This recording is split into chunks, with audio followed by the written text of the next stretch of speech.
শাকিল একদিন চিন্তাভাবনা করল শহর থেকে গ্রামে যাবে বাইক দিয়ে। তাই বাইক নিয়ে বের হলো ধীরে ধীরে। বাইক শহর পথে যাচ্ছিল, আর কিছুক্ষণ পরেই গ্রামে পথেই রওনা দিবে।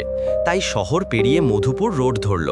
সেখানে তেলের পাম্পে বাইকে তেল নিল, আর সে কিছু খেয়ে নিল দোকান থেকে। আবার সেই গ্রামে পথে রওনা দিতেই রাত হয়ে গেল। তখন রাত বাজে 12টা। চারপাশে নিঃশব্দ, শুধু ঝিঝি পোকার ডাক। শেষমেশ বক্সিগঞ্জ সদরে আসলো, আর মায়ে 10-20 মিনিট সময় লাগবে বাড়িতে যেতে। তাই ধীরে ধীরে বাইক আবার সারল। সামনে শ্মশান ঘাট, অনেক পুরনো।